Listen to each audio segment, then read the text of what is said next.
السلام عليكم البنات. كنتمنى تكونوا كلكم بخير وعلى خير ويلقاكم في هذا الفيديو في احسن حله ان شاء الله.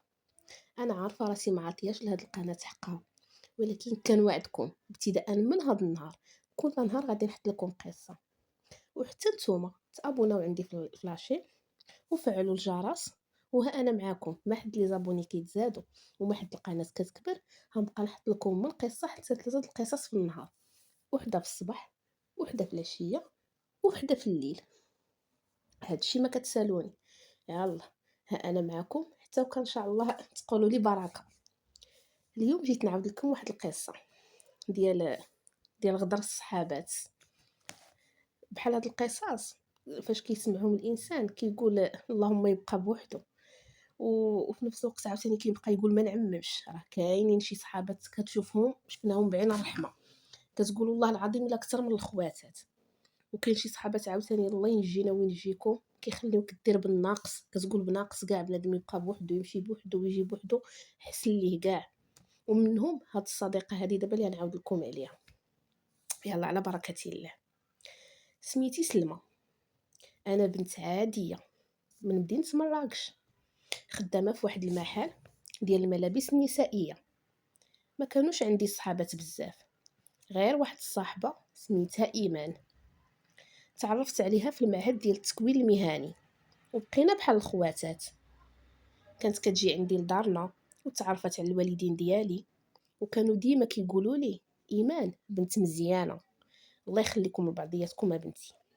وفعلا راه كانت كدير ليا كل شيء، كتسمع ليا، كتواسيني ملي كنكون ماشي هي هذيك.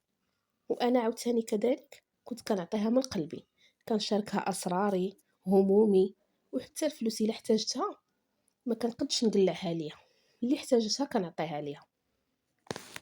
منين بدينا كنخدموا بجوج تقوات العلاقه بيناتنا، كنا كنمشيو نخدموا وكنرجعوا مجموعين. وحتى الناس اللي كانوا خدامين معنا في المحل كانوا ديما تيقولوا لنا دايرين بحال التوام. واحد النهار من ايام الله دخل عندنا واحد الزبون جديد، راجل في الثلاثينات سميتو انوار. كان مزيان ومؤدب وكيبان عليه راجل محترم. مع الوقت ولا كيهضر معايا بزاف وبدات بيناتنا علاقه بسيطه. في الاول غير كلام خفيف، وايمان كانت عارفه هادشي كله. كنت ديما كنسولها على الراي ديالها، وكانت كتقول لي سلمى، انوار باين عليه زوين، غير خدي الحذر ديالك. كنت كنتعجب لداك الكلام. بديت كنتقرب لانوار. واحد النهار جا المحل وما كنتش انا كاينه، كنت مريضه ديك النهار ما جيتش. وايمان خدمات ديك النهار بلا بيا. الا غد ليه رجعت وقالت لي راه جا انوار وسول فيك، وقال لي راه غادي يعيط لك. ولكن مع الوقت لاحظت بلي انوار ما بقاش كيعطيني ديك نفس الاهتمام، ولا كيبرد عليا في الهضره. حتى لواحد النهار كنت خارجه من الخدمه وشفت بعيني انوار في القهوه ومعاه ايمان. ما صدقتش عيني، مشيت غير بحال شي ضل، قلبي طاح عليا. ما سولتهمش ديك الساعه، بقيت ساكته حتى لا غدت ليهم. مشيت عند ايمان قلت ليها بواحد الهدوء: ايمان، شنو كاين بينك وبين انوار؟ ضحكات وقالت لي: واش كتشكي فيا؟ راه غير جلسه بالصدفه. ولكن انا قلبي ما ارتاحش. من بعد اسبوع شفتهم مره واحده اخرى، ولكن هاد المره خارجين من القهوه ودايرين بحال شي كوبل. واجهتها مره واحده اخرى، ولكن هاد المره عيني عامرين بالدموع. قلت لها: علاش؟ واش انا ما كنتش صاحبتك؟ قالت لي وبواحد البرود: انوار ما بقاوش عنده مشاعر ليك، وانا ما سرقتش منك والو، الدنيا راه اختيارات. ديك الكلمه ضرباتني في قلبي بحال السيف. ما بكيتش قدامها، غير مشيت بقلبي متكسر. دازت شهور، ايمان تزوجت بانوار، ولكن ما دامتش العلاقه بزاف.